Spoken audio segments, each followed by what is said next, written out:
Subscribe করবেন, দেখতে পারবেন এমন এমন জিনিস দেখামু পুরা বাংলাদেশ চ্যালেঞ্জ, কেউ দায়িত্ব পারবো না। ঠিক আছে, কিন্তু আমার দুই বন্ধুরে খুঁজে পাইতাছি না। চির নিদ্রায় শায়িত হাসেন বাংলার 3 ভাগ।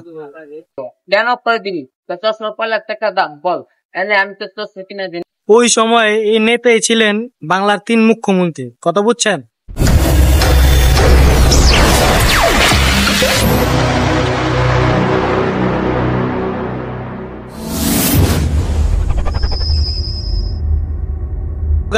আসসালামু আলাইকুম, আমি আছি আপনাদের সাথে ঢাকাইয়া বাদশা। আজকে আপনাদের নিয়ে চলে আসলাম আবার 3 নেতার মাজারে। ঢাকায় 3 নেতার মাজার হলো জাতীয় 3 নেতা, এরা দেশের লেগা অনেক কিছু করছে। এটা হলো দোয়েল চত্বরের সাথে 3 নেতার মাজার। বাংলার বাখ্যাত 3 নেতা চিরনিদ্রায় এখানে শায়িত আছেন। আসেন আপনি করে দেখাই তাদের কবরগুলো।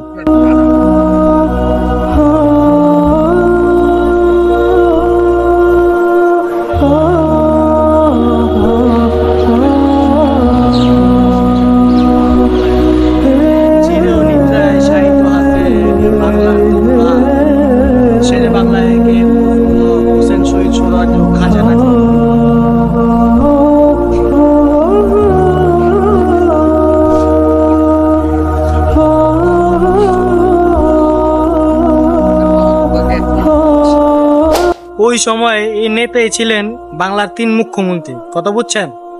এই 3 মুখ্যমন্ত্রীর আইন কিছু তথ্য আমরা জানি। 1963 সালে এই মাজারের স্থাপনা নির্মাণ করা হয়েছে। মুক্তিযুদ্ধকালীন এই 3 নেতার বিশেষ অবদানও রয়েছে। তৎকালীন বাংলার বাখ্যাত শেরে বাংলা এ.কে.এম ফজলুল হক ছিলেন তৎকালীন পূর্ব বাংলার প্রধানমন্ত্রী। এই শেরে বাংলা এ.কে.এম ফজলুল হক 1954 সালে পূর্ব পাকিস্তানের প্রধানমন্ত্রী, পরবর্তীতে তিনি পূর্ব পাকিস্তানের স্বরাষ্ট্রমন্ত্রী, পরে আবার পাকিস্তানের গভর্নর নির্বাচিত হয়। আবার হোসেন শহীদ সোহরাওয়ার্দী 1957 সাল পর্যন্ত পাকিস্তানের প্রধানমন্ত্রী ছিলেন। 1924 সালে কলকাতার পৌর মেয়র হন।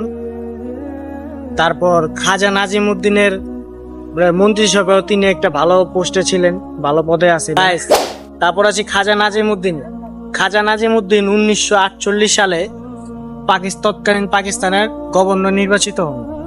পরবর্তীতে 1952 নাকি 1953 সালে তিনি আবারও পাকিস্তানের দ্বিতীয় প্রধানমন্ত্রী হিসাবে নির্বাচিত হন। গাইস, 3 নেতার মাঝারে তখন বক্তব্য দিলাম, কিন্তু আমার দুই বন্ধুরে খুঁজে পাইতাছি না।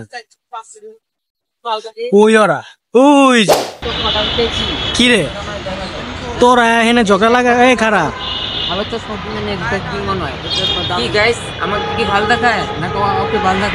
পুরা হিরো আলম ফেল আপনি,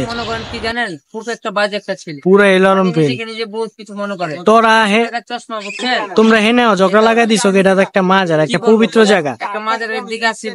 চশমাটা আমাকে দে, ওই বারবার আমাকে একই কথা বলতেছে কি চশমাটা পরে দিব, কেন পরে দিবি? চশমা পরে টাকা দাম বল। তোমরা শুরু করে দিছো। গাইস, আজকের জন্য এদিকেই বিদায় নিচ্ছি। হয়তো আপনারা কম বেশি দেখতে পারছেন 3 নেতার মাজার সম্পর্কে কিছু জানতে পারছেন, শুনতে পারছেন, দেখছেন। তারা বাংলার জন্য অনেক কিছু করছে, যেটা বলার বাইরে। আমরাও জানি না, আমগো বাপদাদারা জানতে পারবো যে এই জায়গায় তারা কি দেশের লেগে কি ত্যাগ করছে না করছে।